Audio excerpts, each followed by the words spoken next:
bringing to you.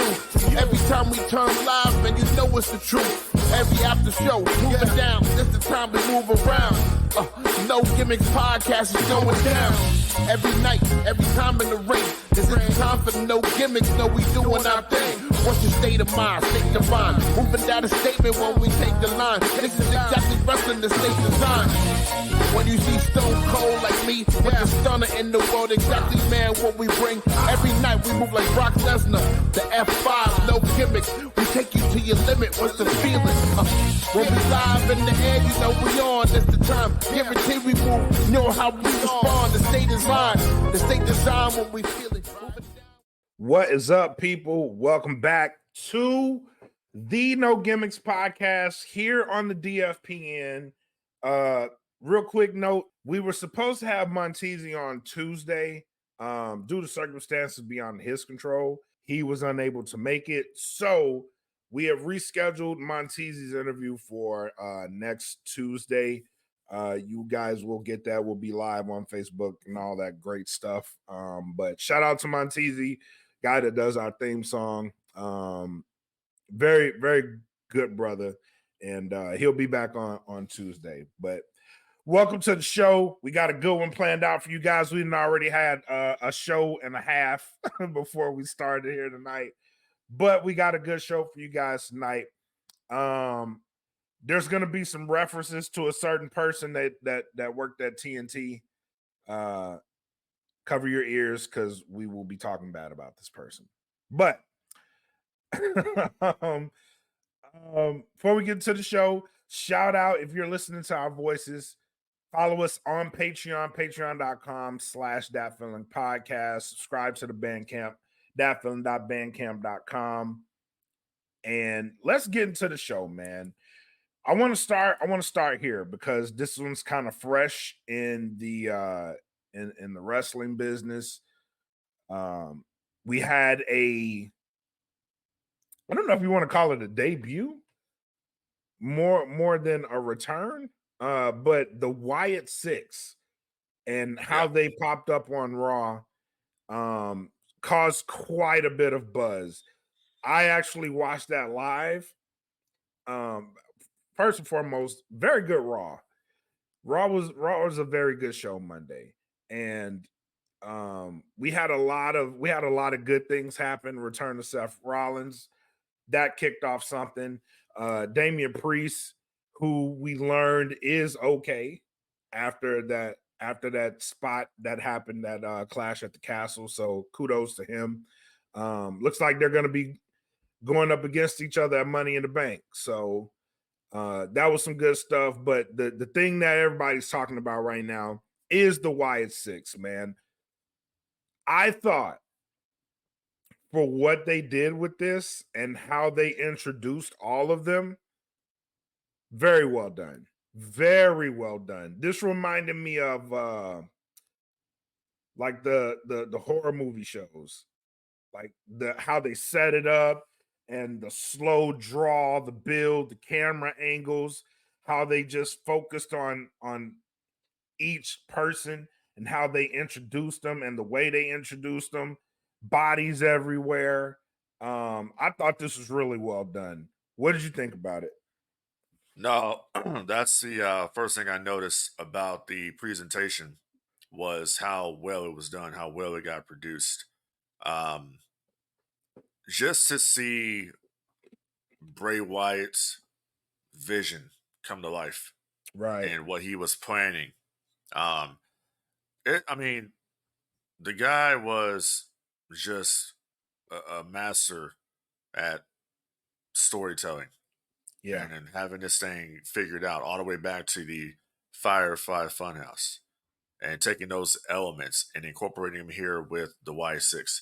And the fact that his brother, Bo, is continuing on this legacy of a character that seemingly is about to get a huge shot in the arm here because it had been panned so much when Bray was alive because of, the Royal Rumble spot and everything that happened. So to see a lot of these people get second chances here and to do something special. And I I can't wait to see what they do with this, because what I watched was, I said, you know, this is kind of like Halloween Horror Nights, something you could watch Hmm. through Halloween Hmm. Horror Nights, and you would see, So, like I said, I thought it was well done. This is like the WWE. There's nobody that can beat them when it comes to producing these type of segments, and just the creative juices that flow when people are on the right page and trying to do something here. And I mean, the fact that they attacked both baby faces and heels Right. was a great thing here. Very representative. It's no different than the NWO attacking the baby faces and the heels. So Right. this group doesn't discriminate. Um, and from what I read earlier, they wanted to um, produce them in several elements of the shows moving forward. So I mean, that could be NXT, that could be SmackDown, that could be Raw. I like that, aspect of, you never know when the Wyatt Sicks are Where they're going to gonna show up. pop up. Or Yeah. exactly, you don't know what they're going to do, and I like that element. I like that it's must see TV, because you just don't know what's going to happen, and that's the thing that's missing. That WCW, and we'll be talking about them in a little Yep. while. But what Yep. WCW did so well was, you had to watch that show to find out just what, as they say, what the hell they were going to do next. Right. And if When you have this on the show, it's going to be the same thing. You have got right. to watch Raw, SmackDown, NXT, even their YouTube channel, to find out exactly what they're going to do next. Right. So the one big thing that they did, that a lot of people that I wasn't aware of, but a lot of people caught on to, was the QR codes. And a lot of the backstory they put into the QR codes for people to figure out. And a lot of people went on Twitter as this was happening and was breaking this shit down and Yeah. putting the QR codes to injecting it into kind of like the story, which I've never seen that happen before. I thought that was actually really fucking cool that people were using social media to actually inject the story as it was unfolding, and how they made sense of all of it. Even going back to Nikki Cross's transformation, how they set up, I guess it's Nikki Cross, uh what the fuck is his name? The creepy Dexter looking dude. Loomis. Dexter Loomis, Joe Yeah. Gacy, Mm, Eric Redbeard, and Uncle yeah. Howdy. They did a fantastic job just rolling this out and eventually bringing it on screen. My biggest thing that I took from it is they're starting to find a way to use the non-wrestling writers in a meaningful way in a situation like this, because this had Hollywood shit written all over it. Well, didn't it, when Bray was alive, didn't he have somebody that was from the horror genre that was working with him on his stuff? Yes, So his they best might be friend, incorporating, yeah, they may be incorporating that person into telling the story. which But is awesome. this isn't the first time, though, that the fans have taken to social media, internet, to figure things out. If you remember the 2000, I think it was 2007 return, I believe it is, of Chris Jericho, Save Us Y2J. Remember that campaign they did Oh yeah, when they yeah, were, yeah. trying to figure it out. So, and they had stuff when people were going looking up stuff and all that. So it's not the first time it's happened, but done correctly, Right, right, it can have big results. So people knew that they were going to show up on Raw. They just didn't know what segment. So you have to keep watching, because it's right, building. It's right. building. You know what I'm That's what I'm saying? talking So about. Like yeah, people have figured out they were going to be there that night, and then they were actually like, this person is this, and this is their backstory. I've never seen that happen live. I know what you're saying with the Jericho stuff, but yeah. them like, oh, this is who this is. I had never seen anything like that. And Yeah. I thought that was really fucking cool of them to Yeah, do that. some people are speculating because Eric, Redbeard had the sledge, had the hammer in his Right. hand. That's a representation of Luke Harper when they The were the Bludgeon Bludgeon Brothers. Brothers. Yeah, Correct. yeah, yeah, yeah. That Yeah. So oh yeah. That's awesome. yeah. That's awesome. So I think it's all kind of cool shit, and it's really the perfect time to do it, because we're almost to Halloween. Yep. So And you This can is build that to you can yeah. So Halloween, and this to me honestly, this is what I'm talking about. Like, they're talking about bringing back Bad Blood for October. So I would definitely incorporate the Y6 into Bad Blood. And this is hell yeah. also a perfect time where I wish they would have had Halloween Havoc as a main roster pay per view. Like Right. WWE, like I don't know, it's like and it's not like a lot of eyeballs on NXT. This is why you should incorporate a lot of these names, especially right now because there's so much talk about WCW. Why not Mhm. incorporate a lot of WCW names onto the main roster? Because a lot of the names they use right now, I mean, I'll be honest with you, they're kind of whack. Just being I would honest. agree. I would agree. I would agree. They I got a would whole agree. IP there of pay per view names you could use. So I don't know. I mean, another one that they actually can incorporate in this, if you want to say, this is just just telling stories, but if you wanted to bring somebody into the Y6, trying to put them into the faction at some point, Sold Out would be a good one to do that because essentially Really. you're selling your soul to Uncle Howdy to the I so like that. I think Now Sold there Out there would is be that. speculation that there is a sixth member, but the main speculation is that Bray is actually the sixth member. I've heard that, and that would make sense. I mean, he's represented by the lantern. I mean, he is the, and he Right. can use that like he is the guiding force behind this. But to me, it will honestly be Braun Strowman. I think so too. And Yeah, they actually used a clip from 2020 when Braun and Bray had that match. I forget what pay-per-view it was, but it was in the Thunderdome, obviously. yeah, right. Um, and Bray was like, "It's gonna be perfect this time," and that just made me think of, "All right, yeah, bring him in. That it would work with him in it." Yeah, yeah, Also, you were talking about like the WCW and the must see TV aspect. yeah. Immediately when I saw the debut, I was like, you know what you could do with this group and it would work was the parking lot spot. Not so much exactly like that, but an urgent, like somebody running out, like, y'all need to get to the back. They're at it. They're beating people up. It's a mess back there. Y'all need to get back there now and then rush back there. You could do something like that with them. Yeah, you could, but that would kind of kill the mystique a little bit You think so?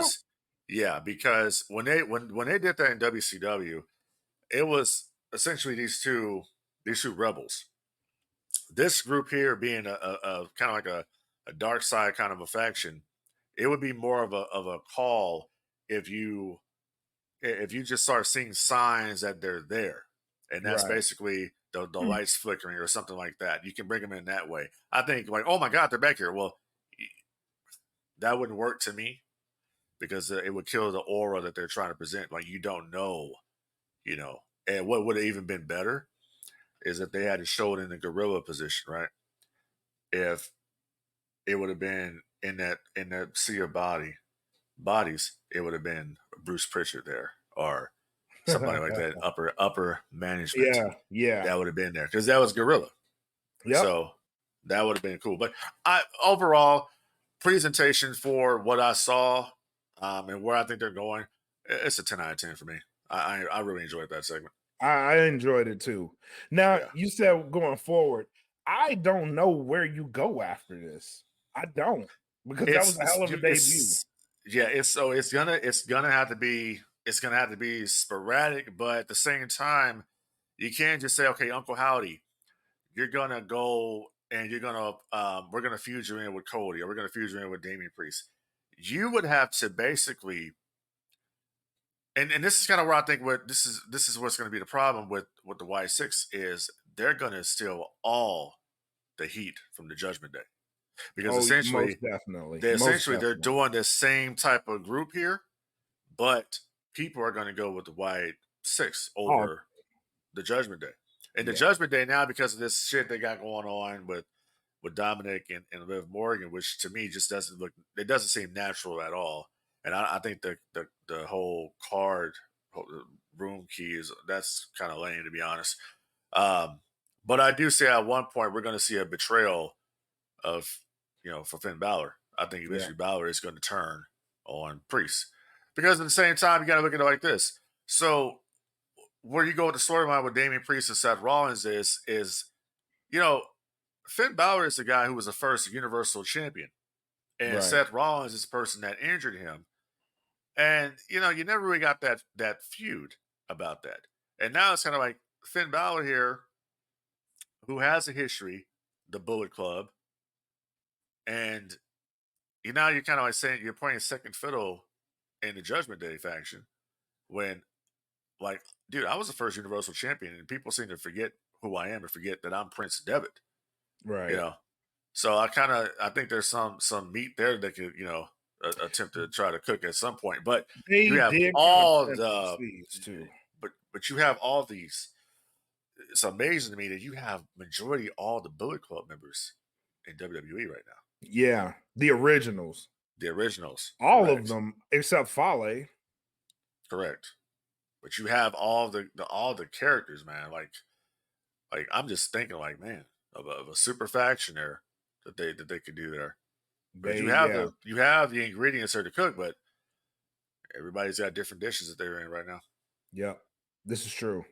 Some not even on the same show. Yeah. So it would be a long stretch, but I would love to see them make that happen just for nostalgia's sake. You don't even have to call it the Bullet Club. Everybody will know what the fuck that shit is. But on a positive, another positive right quick. So I was going through the WWE Music YouTube channel, and I came across a theme I had not heard that they did a remix for. Damage Control. So Damage Control has a remix of their original music, but it's got Japanese lyrics in it, and it's a banger. Really? I haven't seen the video. It's some good shit. One time Death Verbal does some good music. I mean, it would be awesome if Damage Control wasn't jobbing now. Yeah, it's just I'm gonna sing the entrance, like I'll show it to you, but it's the shit for real. But then I'm like, what the hell did y'all do to the Authors of Pain's music? My God, bro, the NXT Authors of Pain entrance music, that shit was fire. Yeah, it was. But then I listened to what they have them out to now. My God, dude, what? Wow. You got to have them with with Cross. That group has so much potential, and they crapped it out. It's done. It's like it doesn't matter now, because if essentially it's kind of like they're not a dark side group, but you're kind of like they kind of have that aura about them, right? Right. So when you have a faction like the Wyatt Sicks that WWE is about to push to the moon, they already got T-shirts out there. As soon as the group debuted, like, oh yeah, not even a minute later, they put the T-shirts on WWE Shop. So they already have. This is where we're going with this. Yep. So all the other factions in WWF are going to have to be like, you have to play catch up here, because you already know creatively where they're going. It's only two factions right now in WWE that matter, and that is the Wyatt Sicks and the Bloodline. That's a problem. That's a problem too, because who are you gonna have? Who you're gonna have the Wyatt Sicks go after? And if everybody, if it is everybody, who's gonna combat them? The heels and babyface are gonna have to come together. So in essence, uneasy alliances. This is like an NWO situation we're dealing with. Could be, because these guys are gonna have to, guys and gals, because Nikki Cross is involved, they're gonna have to buddy up and take down this new threat. That's the only way you can do. Enemies are gonna have to become friends for the moment. That's what's going to happen. You're gonna have to. They got to navigate this carefully, leading to War Games. Yeah, because somebody that I know never makes sense actually made sense to me, and this is Ryback. Ryback said it's a tricky situation for them because there's no real like main eventer energy in that group right now. And he's like, when you have a card of potential, you have a stable full of potential mid-carders, none of it really does good. And he gave some examples. And I was like, shit, like I want to disagree with you, but you're actually fucking right now. I was like, because he was talking about he talked about the stable with Sheamus and Drew, and Yeah. he brought them up. And who else did he bring up? He brought up a couple, and I was like, damn it. Like, I want to disagree with you, but you're fucking right. He's like, it never really ends well for stables that have mid-carders, like it's full of mid-carders and no real main event caliber talent in it. I was like, Right. fuck. But he actually made sense of it. And I'm like, yeah, they are gonna have to navigate this one really well. But I think there's enough there. And I think with that particular faction being a tribute to Bray, it does have a lot of firepower behind it right now. Well, yeah, it's going to be protected. That's the thing about it. Right. It's going to be protected, just like in many aspects of the bloodline were protected during Roman's run. So, like I said, they're going to have to, incorporate them where they can, but also make sure that they don't take away from the main stories that are going on, which are going to be Roman and Solo eventually, and also whatever they got going on with Randy Orton. There's possible he'll turn with Randy Orton because Orton was looking at the championship when he came out to help Cody. So there's always little things going on there, but you never know where they're going to pull the trigger on it. Always but obviously the big exactly. And then you have Drew McIntyre walking out, and what I would do with Drew McIntyre is I would send that guy down to TNA. I thought of that too. Yeah, I would, but he would be Drew Galloway. Yep, change his name. Yep, and not have him be on WTV for a few months and then bring him back because you have that working relationship, right? And you can bring him, correct? Right. You have that working relationship with TNA. Let him go down there, and it's kind of like a reset for him too. You know what I'm saying? Because Punk's gonna be he's gonna be in the main event scene. That's a given. And if you really want to, you do the Punk Seth thing. Because you don't need a belt for whatever Punk's gonna do. The obvious choice right now, Gunther's got the shot. Let Gunther get the shot at SummerSlam. Put Gunther over. Whoever wins between, I'm pretty sure we're gonna get Seth Punk probably at SummerSlam, right? Because we're getting Priest and Seth at Money in the Bank. That's probably going to lead to Seth and Punk at SummerSlam. I would honestly hold off for Seth and Punk until at least Survivor Series. I would say that too, because that's where Punk returned. That's where Rollins had all the issues going on out there, so it would make sense for them to work together at that point. But also, when it comes to CM Punk, I would actually have CM Punk if just hypothetically speaking, if they sent Drew McIntyre down to TNA, I would have Punk show up at TNA. That's what I would do. I'd have him actually show up there as a surprise that nobody's expecting. And like McIntyre could say, I cannot escape this goddamn guy because he's showing up everywhere I go. And do Punk and Galloway at TNA? You can do Punk and Galloway at TNA, but not necessarily do them a match with them at TNA, but have Punk show up at TNA.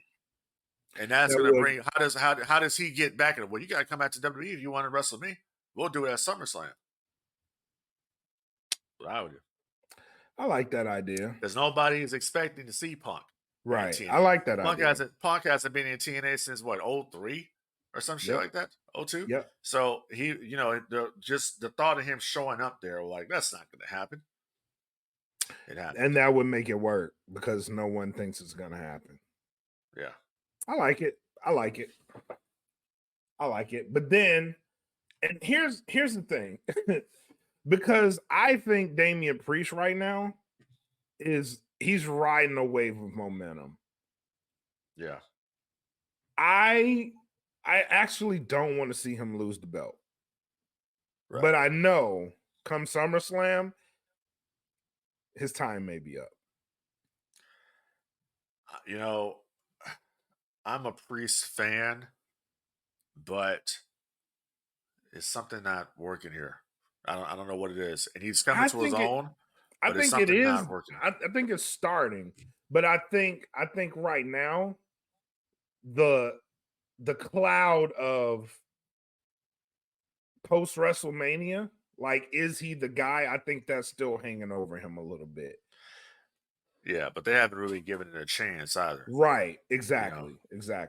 But I do That's the think what he did, it's not really the match because the match was great. It's what he said after the match that made me go, you know what? This guy, he's on to something. I think he's getting there, but I don't think they're going to give him the fair shake of actually getting there. I think by SummerSlam, we may be looking at Gunther as a new champion. Yeah, and it's just like he may be getting there, but he doesn't have to be the world heavyweight champion to get there. Right. That's the whole thing. And it's like Right. with Gunther, like, okay, you got to give Gunther some type of a, consolation prize for dropping the Intercontinental Championship for as long as he Right. held it. So obviously the next thing would be, okay, Give it's him a going to title be run. the World Heavyweight Championship. And Mike Gunther is a very, very good foe for Damian Priest. Yep. But at the same time, you got the problem with booking these type of matches is somebody has to play the babyface, somebody got to be the Somebody had heel. to be the heel. Yep. And I obviously, to think me, Priest can is do it. Priest is going to be Priest is going to do the babyface role here. Yep. That's what's going to end up happening. But it's just a whole with the Judgment Day. It's just the group is kind of like, I don't know, it's kind of played out now, man. To just be honest, like They've already had planted the their seeds run. for them. They've had their run. Break. Yeah. And that's just The what it is. seeds Like, are there. It's just not the same without Rhea Ripley being there. She can't be there, obviously. She's injured, but it's just not the same. But it's like I said, the whole thing with Liv Morgan and Dominic it's just so, as a viewer, casual viewer of it, it's just so contrived and forced. It's not clicking for me. And I get that. I actually get. I do think I'm trying to give it a shot. All right, we know Rhea's coming back and try to stick with it until she gets back, see if it pays off. But I'm with you on that too. It does seem like it's forced. No, it is. And it's like, okay, so what's going to happen? Well, obviously, at some point, Dominic is going to turn, or it's going to be Finn that's going to turn. And Finn's going to be the one that ends up with Liv Morgan. That's what I can see happening here. It's like, and that would be a good thing because, the big shock would be, okay, Dominic turns on Rhea. Like, okay. Right. Whatever. That's like, whatever. You can see that coming a mile away. But the other would be Finn Balor turning on the Judgment Day. Finn Balor has something going on with Liv Morgan, and he wants to infiltrate the Judgment Day. He feels the Judgment Day is his group. He is the one who took Edge out to be, the kind of de facto leader of the Judgment Day. And then that was taken away from Priest and Rhea Ripley. Yeah. So now you kind of either you're kind of with me or you're kind of against me. Okay, you're not with me, then you're against me. So I'm going to do what I can to tear the group from the inside out. I like that too. Yeah. That's called storytelling. It's unexpected. Yeah, that's called storytelling. It's called an arc. That's kind of what it is. Okay, storyteller. How is AEW doing, by the way? Speaking of storytelling, actually, the story right now, and thank you God, they're actually building this. Will Ospreay versus Swerve Strickland. They're actually building this one. I haven't watched Dynamite as a whole tonight because Yeah. Kendrick Lamar was wilding tonight.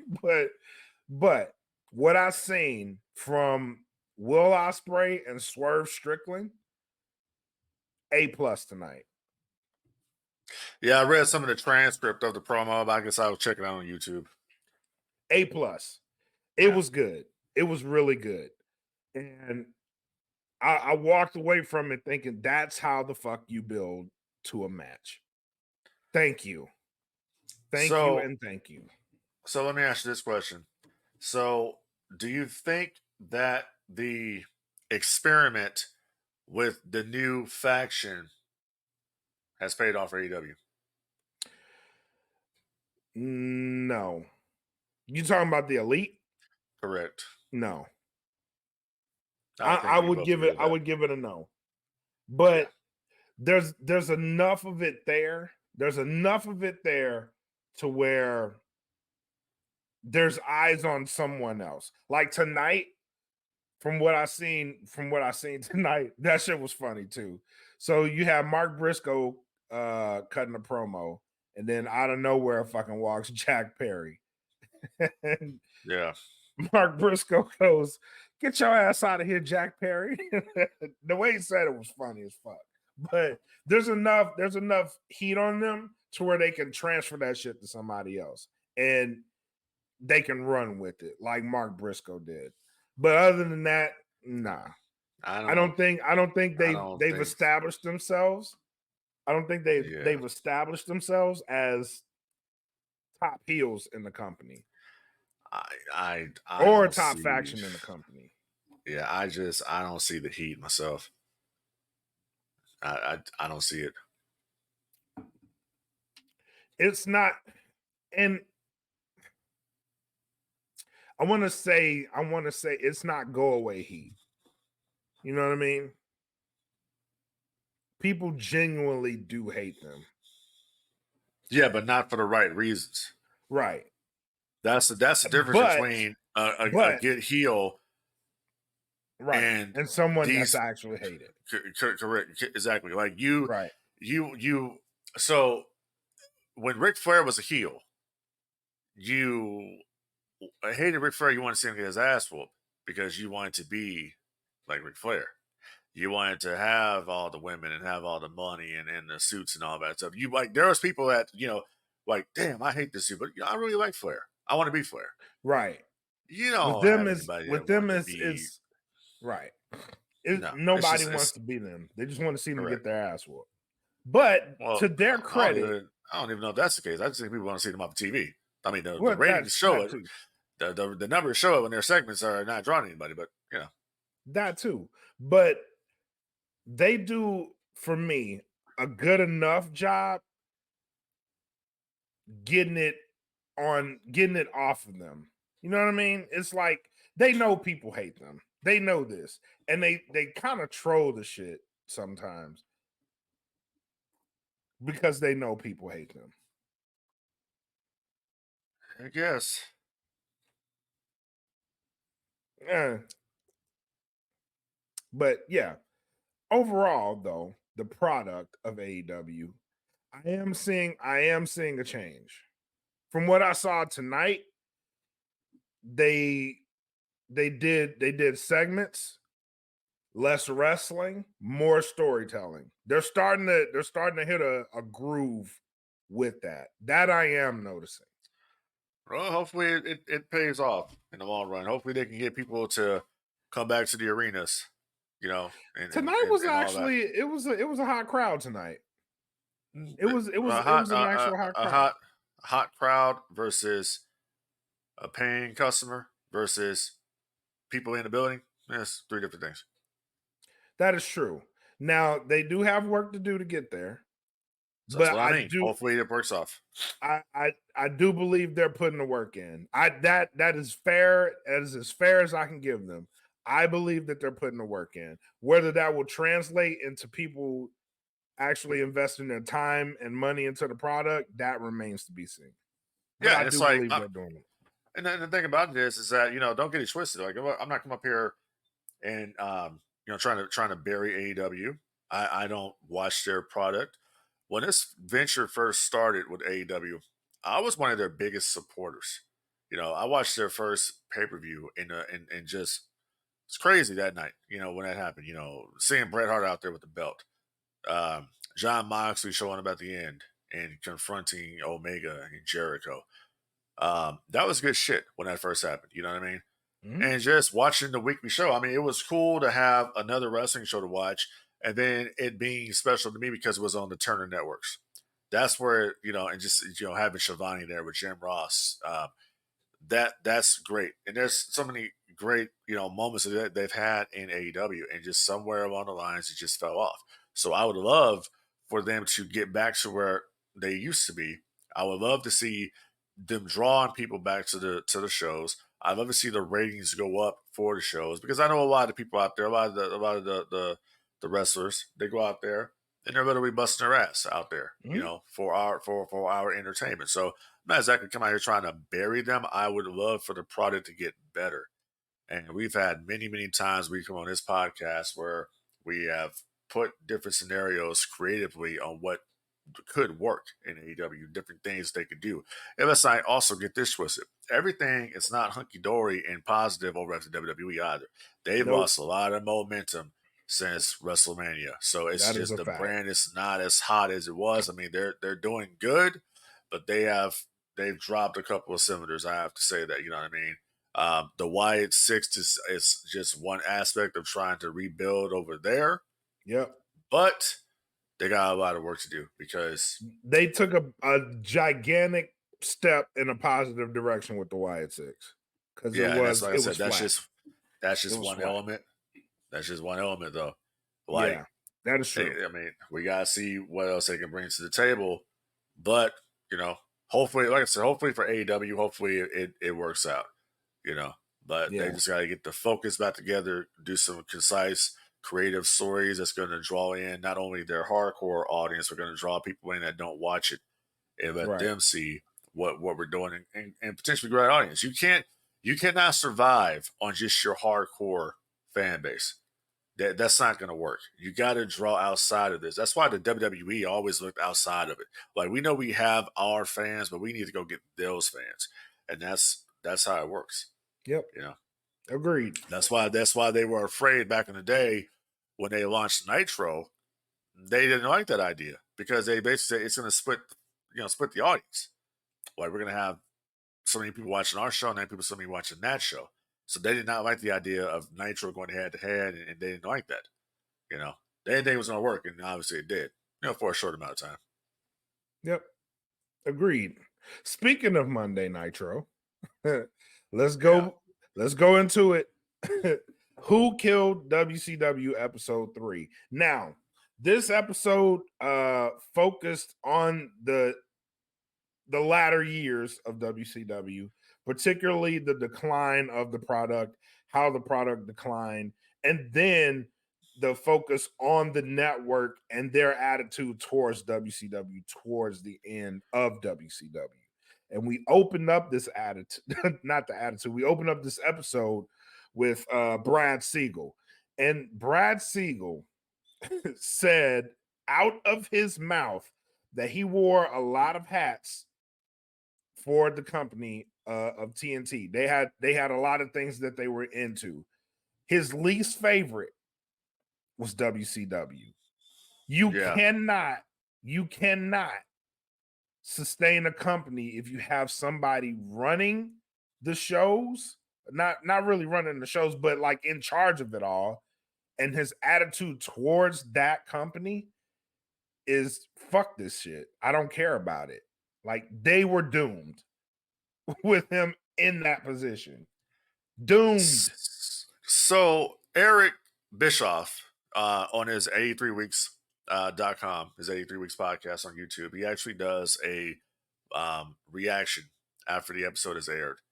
And one of the things he said was that when Ted initially announced, okay, we're going to go with Nitro on TNT on Monday nights, they asked Scott Sassa asked Ted, Brad's on vacation.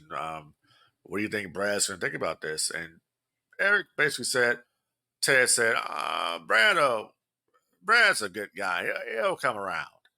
Basically, he's going to do what he's told because he knows that this is what we're going to do. Right. So Eric says once that happened, he said Brad was very supportive of WCW.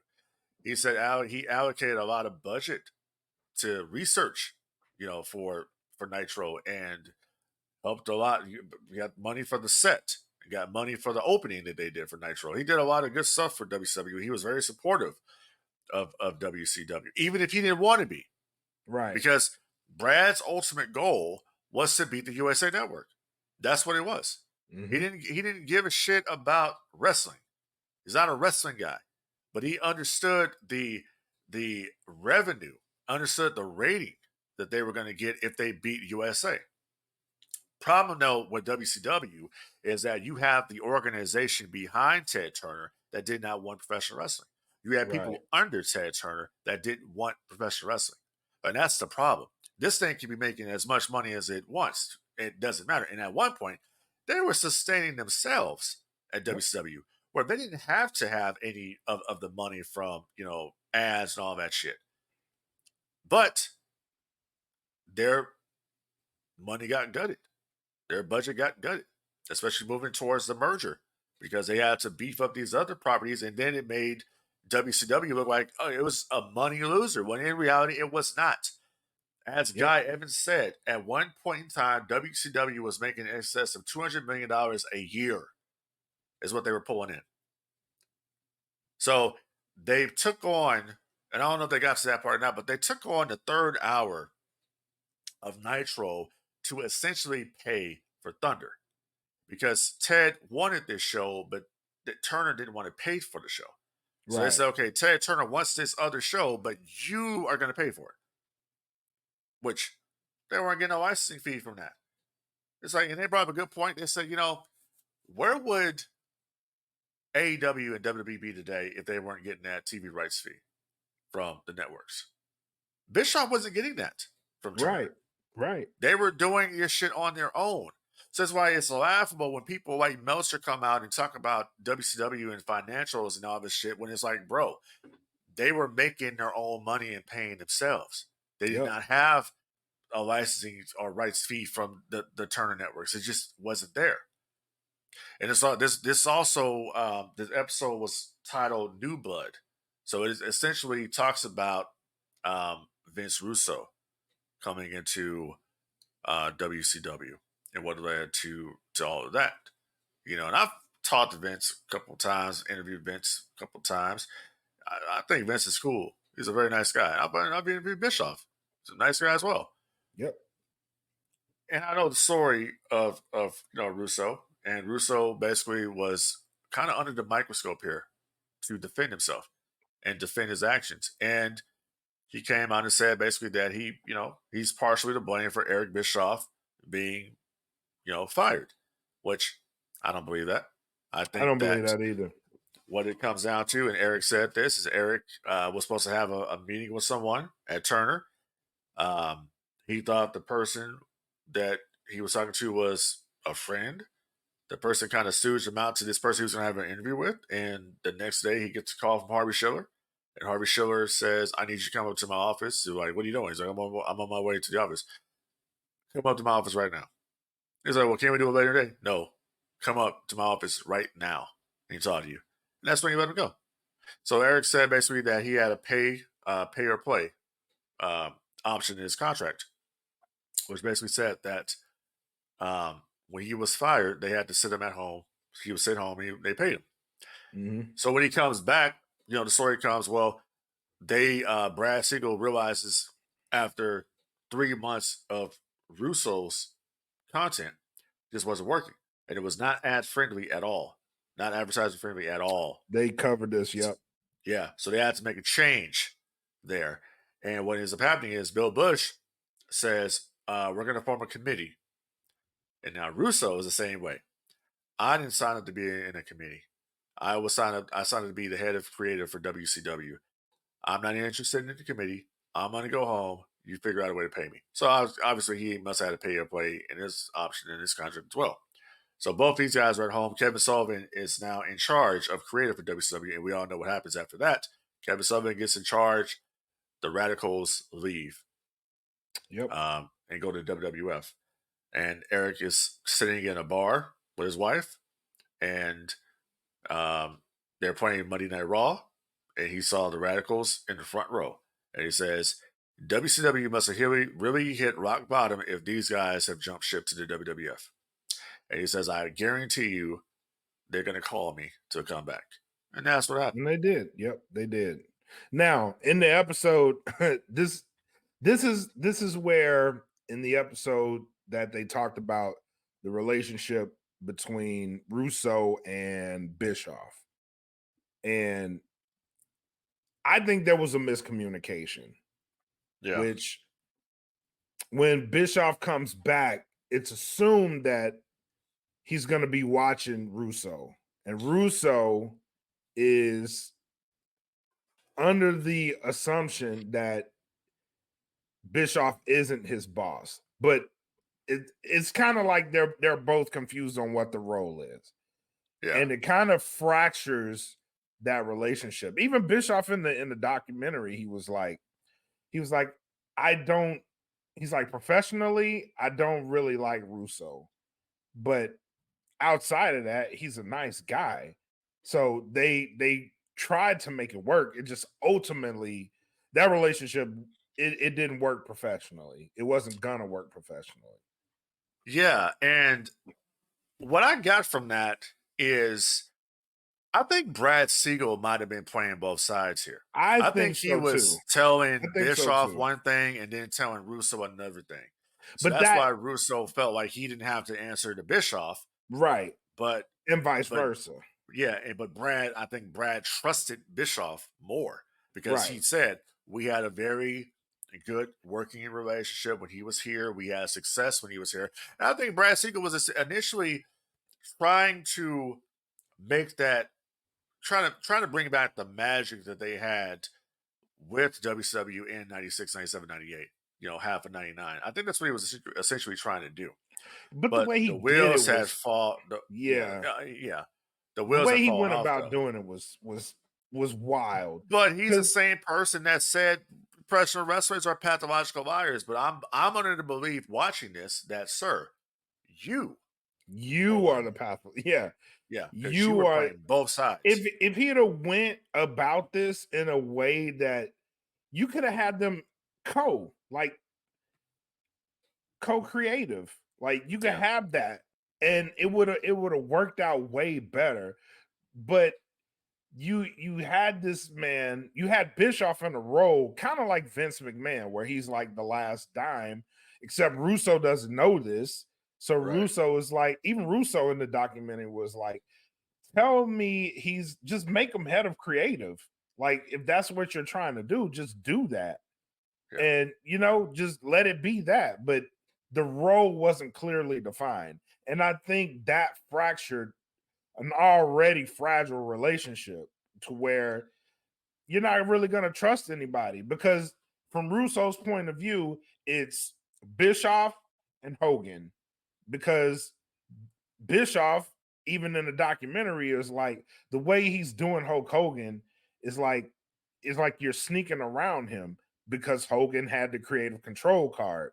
And it just made it, Siegel being in that role just made everything a fucking mess, because the communication was out of whack.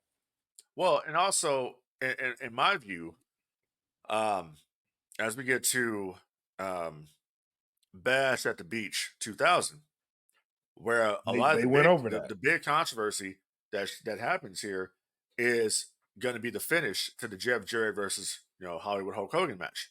Yep. And the creative plan that they said is for Hogan to beat Jeff Jarrett, but Hogan is going to be pissed about the way it happens, and he is going to leave.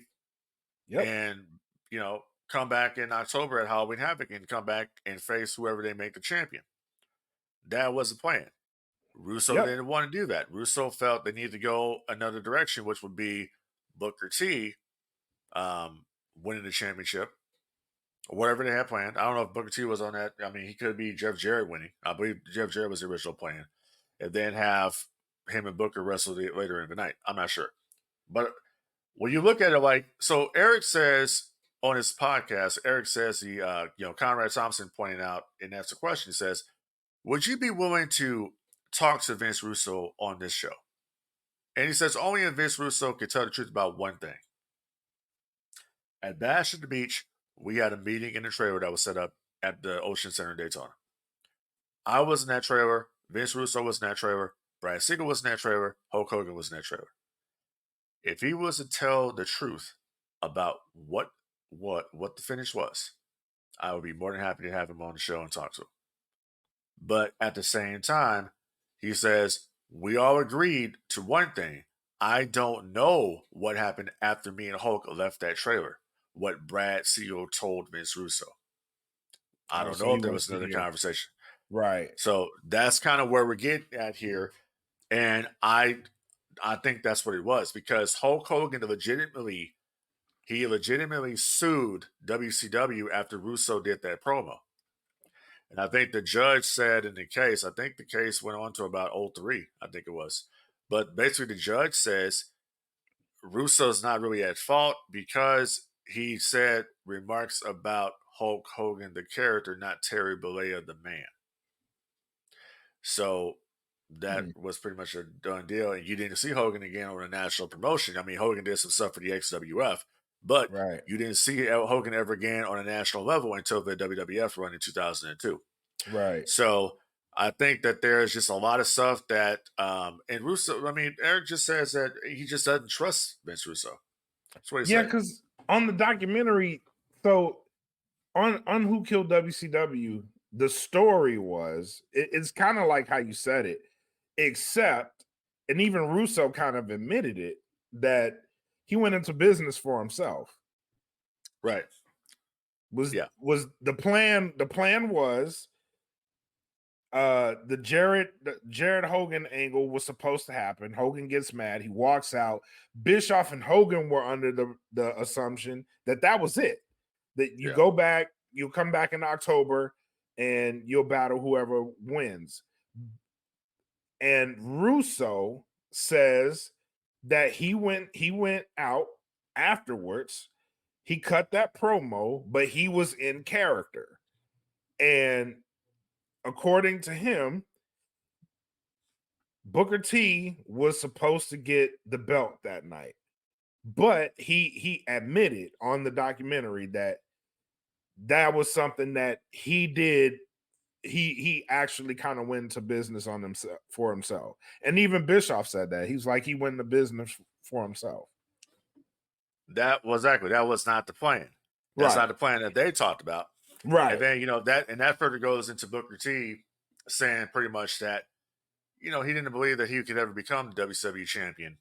He said that too. Black, Yep, he said that too. And I think that what this DVD, or not DVD, I should say, this documentary kind of skipped over was the fact that Ron Simmons had been the first black WCW World Champion about, so it did about 8 years before that, right? So yeah. So but Booker's reasoning was he said it was because he was black. He did say that on the documentary. He said that. But he said it was more so he's like, you had the click and the good old boy system there at the time. He's like, I just didn't think it was gonna happen. Yeah, but Booker, that could be kind of taken out of context too, because of like the way they edited the footage together. So when Booker first got there, remember Booker T came into WCW under the Bill Watts era. Right. So they came in, him and Stevie Ray came in with chains on, like they had got out of prison or some shit, like they escaped. They're on the chain gang and led by Colonel Parker.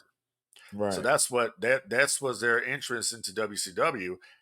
And Eric Bischoff cleaned a lot of that shit up. That's one of the reasons why Eric got the job over there. So I don't know. I mean, Ron Simmons was the first black world champion. I think eventually it would have happened for Booker T. Because that's kind of the direction they were going to go in anyway.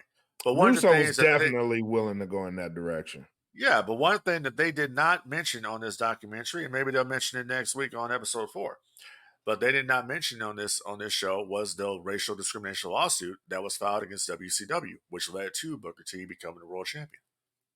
Oh no, they didn't bring that up at all. They didn't bring that up. Yeah. So there was a lawsuit that was filed in WCW by several talents. One of the talents that filed this lawsuit was a guy named Hard Work Bobby Walker. He filed a racial discrimination lawsuit against him. Sonny Ono is another one who filed who was part of his lawsuit. A lot of the Mexican talent filed his lawsuit. A lot of the Japanese talents filed his lawsuit, and that was under the Russo administration. So, not sure if that played into it. People that I've talked to, off the record that were in the WCW at the time, tells me that that's the reason why Booker T got the belt. Is because to appease this lawsuit was going on. Believable. No different than when Teddy Long told me the reason why Doom got the championships is because the NAACP called Turner and asked, how come there are no black champions? So Hank Aaron heard about this, went to Ted Turner, and that's what happened. Made it happen. Huh. Correct. That's believable. That's a very believable thing. But so no, I just they kind did of not find bring it that funny. up. Yeah, it's kind of funny that wasn't on there. And they actually got comments, and that's how. So, and this a lot of people got to do their stuff. This is how a lot of the books, the internal documents of WCW got released. It's because of the discovery from that racial discrimination lawsuit. So that's how you got to know the contract and salaries and the pay disparities and all that kind of shit. That all came from the discovery from that lawsuit. That did not get brought up in this docuseries. Interesting. Yeah. It's interesting. But yeah, man, this episode 3, I walked away from that. And it's sad because a lot of that shit was preventable. A lot of it was preventable. Like, communication probably would have been key. There was a lot of ego there too, because you had people they talked about one funny thing. I was like, oh wow. So not really funny, but Russo was like, they were like, he was injecting himself more and more into the stories. Yes. And Russo goes, honestly, bro, I was better than 80% of that roster. Yeah. And I'm like, I don't know about that part. I mean, I don't know. Like I said before, I'm a Russo guy. I like Vince. But I mean, Russo is I think Russo is good in short amounts. Yeah. But that's it. And it's like, and then the part that's interesting is when Russo said he legitimately thought Goldberg was trying to hurt him. Oh, he took that spear. Yeah. And I'm like, I kind of don't believe that because all the padding that Russo had on.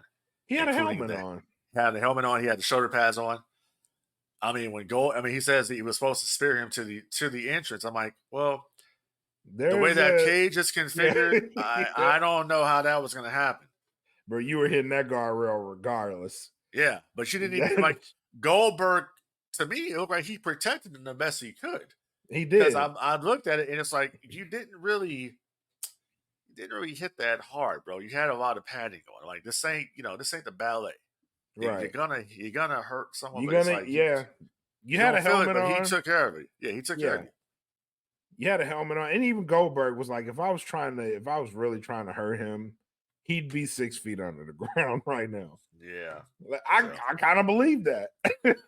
I kind of believe that. And then they further went on to go ahead. No, I was gonna say, like, you if you don't know the risk going out there, like you said it. It's not ballet, man. Right. There's a risk going out there and performing that. So you going out there, you assume the risk. Yeah. And then on top of that, they went on further, kind of round out the episode. They went on further to talk about David Arquette winning the WCW World Heavyweight Championship.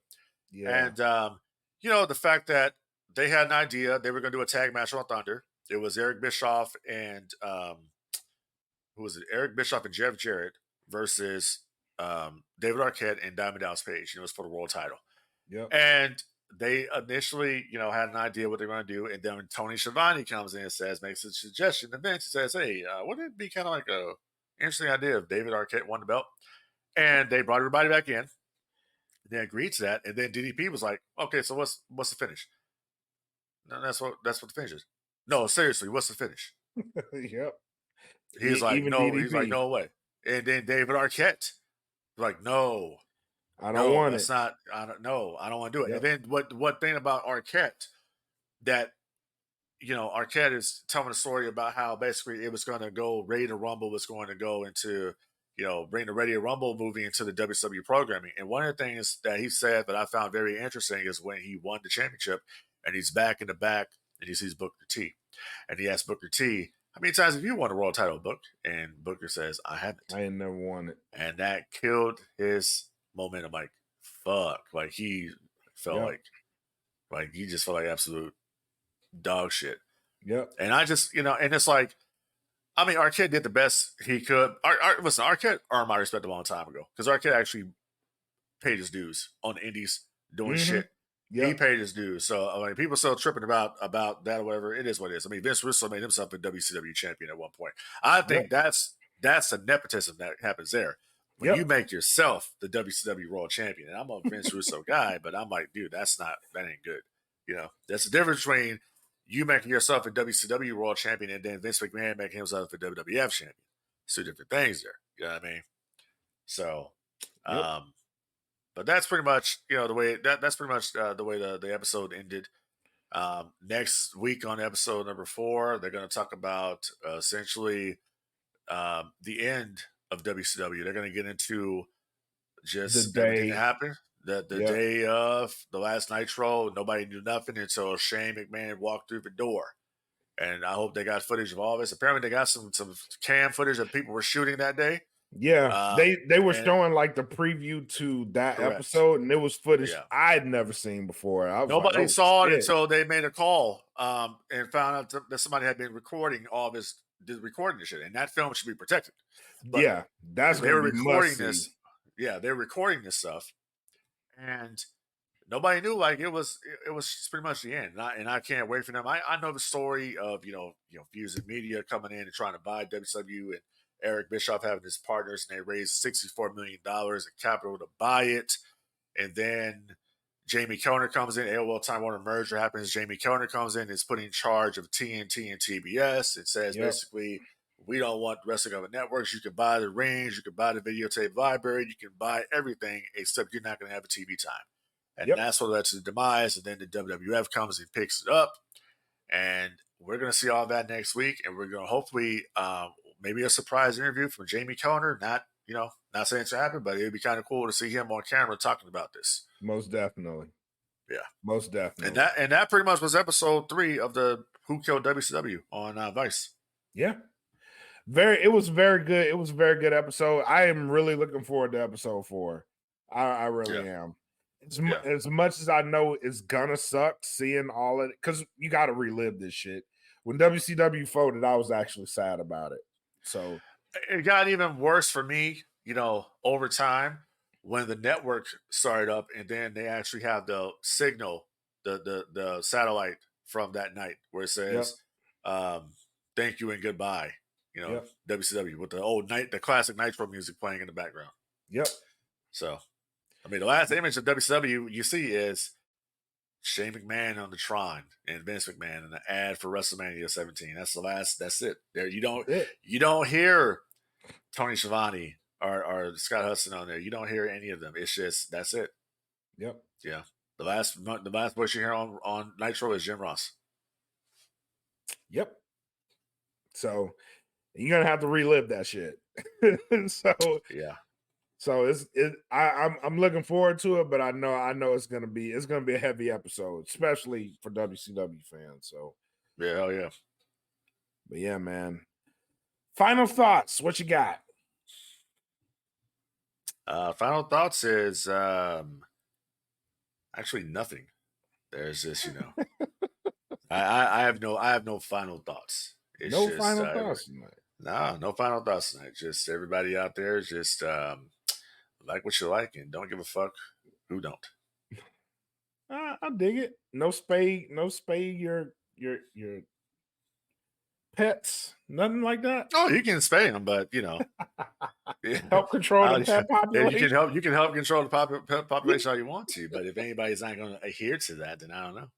Yeah, all right. I dig it. I dig it. Yeah, that's pretty much it. Don't forget, we have our first DFPN game night on Saturday, hosted by Jen from the Queens of Nerdum. They got a good game going on. That one's actually going to be, I think, public and not on the Patreon. So make sure you guys tune in to that. Fallen Star Friday is going to be Friday. USDN just dropped an episode. Smoke Pit's coming. And then we do all of this next week. So next week we have Montezi actually come back tomorrow. I'll be speaking with Demo Diamond, who just won the MPX championship. So we'll be checking in with him. And then we got Montezi next week, and I'm working on bringing Maya World back to No Gimmicks. So we're rolling, man. But tap in with us. If you got nothing else, I got nothing else, man. I didn't know that Kevin Kelly is planning to sue AEW. Oh yeah, he is. I'm gonna have to listen to Eric Bischoff's Wise Choices because apparently he was on there and he's talking about that. But I want to talk about this. So actually, when I get some free time, I'm gonna start writing my own Star Wars series, and Do that. I'm gonna have Darth Vader, Anakin Skywalker, Luke Skywalker. I'm gonna have Yoda. I'm gonna have Kit Fisto, and I'm gonna have Darth Bane all in the same universe, all in the same episode. Okay. All right. If that works for you. Oh well, I mean, hey. If a person can not be born and it can be in the acolyte, then I can do whatever I want. Oh my God. I'm just saying. Hey, you're a Star Wars fan? Shout out to my boy Kiadi Money for getting that DeLorean and going back. If you're a Star Wars fan and you want to make your own universe, hey, it's your story. Yeah, I'm gonna add Batman to it. I'm gonna add Batman into it as well. Do you know Hayden Christensen's probably going to be playing Batman? I saw Rob post that, and I'm like, Jeff, Rob, sources or it don't happen. I saw that. We'll see. But if that happens, hey, I'm cool with it. I like Hayden. I like Hayden too. Yeah, so I'll be cool. I don't know how believable of a Batman he'll be, but you know what? I think the guy has range and acting. The guy just ain't Anakin Skywalker. I mean, he has range. He's an actor. Yes. If Robert Pattinson can go out there and be the Batman, I'm sure Anakin Skywalker can be Batman. All right. We'll see. We'll see. I hope he is, honestly. Yeah. So other than that, I got nothing else other than continue to help control the pet population, I guess, and have your pets spayed or neutered. Long live the Empire. Free all the Sith, and that's pretty much it, man. I ain't got nothing else. Word. We had a whole discussion about the acolyte before we started the show, but we're not going to talk about it because we already got it out of our system.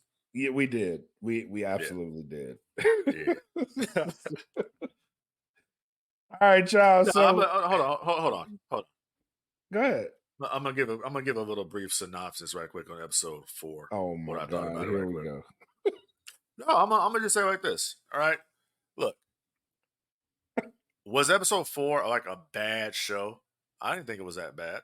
I mean, I didn't like the fact that May became a babyface all of a sudden. I didn't like that part of it. I didn't like seeing a character that wasn't born yet in the show. But other than that, I liked the debut of the Sith Lord. I thought that was pretty cool. Coming down the way, coming down from the top and the slow walk towards Osha. I thought that was pretty cool. I love seeing the red lightsaber because if you have a red lightsaber, you're a Sith. I like seeing that. And I like seeing the force push of all the marked Jedi.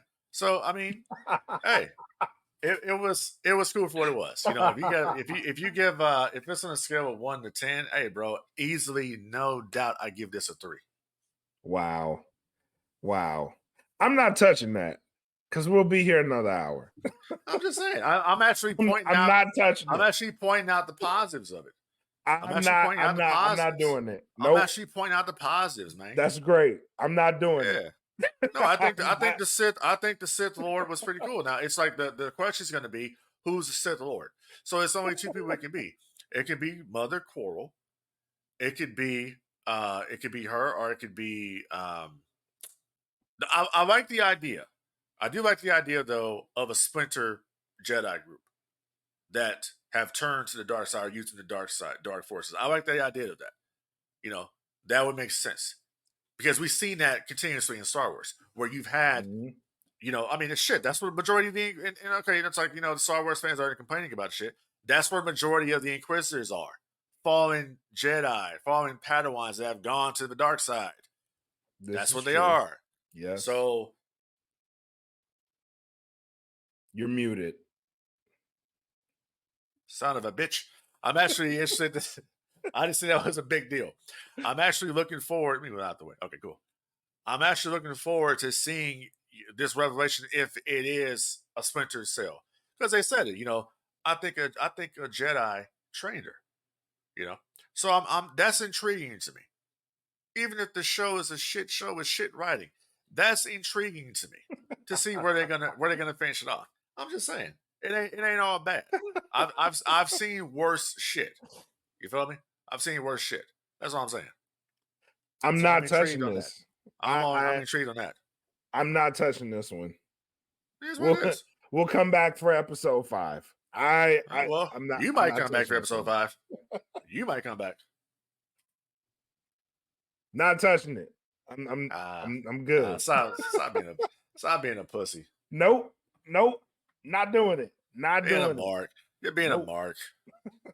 I am not going there tonight. Well, you already said on Facebook how you felt about it, so it doesn't matter. I did. So if you want to know my thoughts, check my Facebook post. Well, all these motherfuckers don't have your Facebook.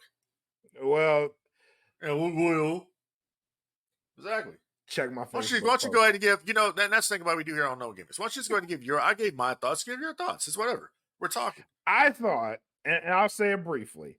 I thought episode 4 was a decent episode. I did. The general consensus is episode 3 is not a good episode. Episode 4 brought it back for me. I liked episode 4. I liked the concept that we're seeing Jedi in a different view, right? They're Jedi, they're still Jedi. We know that they're the antagonists of the show, but they're too fucking comfortable. I like that aspect of the show. I like that there's a possibility that they are going to let the Sith rise again because they're just looking for the wrong shit. Now, you mentioned the Splinter Jedi cell. That could be a possibility. My theory is there's a Sith out there that they're actually missing, and that Sith is getting away with shit. Oh, I agree. And that's what I'm talking about. Like all bullshit aside, that's the part of the story that's intriguing. It's because who is the Sith? Who is the person that's behind this? Because you have the Sith, and then you have people that wield red lightsabers. Right. Just because you have a red lightsaber don't mean you're a Sith. You know what I mean? That is true. So that's kind of what I'm getting at. So that part of it, I'm actually intrigued. I will say that episode 4 was a way step above episode 3. Episode 3 was just a shit show. I'm not going to come up here and defend that. I don't give a fuck how much people like the damn story or whatever. No, that was. I didn't like episode 3. That was trash. This episode, like I said, I'm gonna give it a 3, and that's just it is what it is. I'm gonna give it a 3 because there's just not a lot of story there. There's not. I've seen people like episode 3. For me personally, it wasn't my cup of tea. Yeah, I don't. And that's I don't just me. Yeah, I give episode 4 a 3 out of 10 because there's just not a lot of story there. There's just not a lot to go with. I mean, 1 minute the girl wants to kill her sister, next minute now, okay, my loyalty is my sister. We had a build up for Vader for 4, 5, and 6. We had that. We didn't have that here, and everybody is speculating that the lines will be, no, I'm your mother or some shit like that. Mike, we'll see. I mean, again, what it is what it is. Yeah, we got. It is what it is. It got to play out. Yeah. So I mean, they have me mildly intrigued with the reveal of the Sith Lord, the possible spinning grip. Like I said, the Jedi are showing their flaws, no different than when they showed the flaws in the prequels. Same Yep. kind of thing. They let Yep. they let Palpatine. The Jedi, I think the thing with the High Republic Jedi that I'm noticing is that they are very political. They are so in the Senate. No different than their counterparts in the prequels that are trying to stay loyal to the Senate, but also not have the Senate in their business. As we Right. saw with using Anakin as a spy on the Chancellor. Yep. Same shit. So, Yep. I don't know. We'll see where it goes. We'll see. Yeah. But other than that, I ain't got no further final thoughts. Other than that, like I said, long live the Empire and, is what it is. Bet. All right, you guys, thank you for tuning in to episode 74. Come back next time. Until then, peace, be safe, and we'll see you. And I know it's all business, all business, all business. We give them no gimmick. Yeah.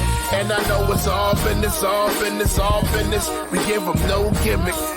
Yeah. And I know it's all business, all business, all business. We give them no gimmicks.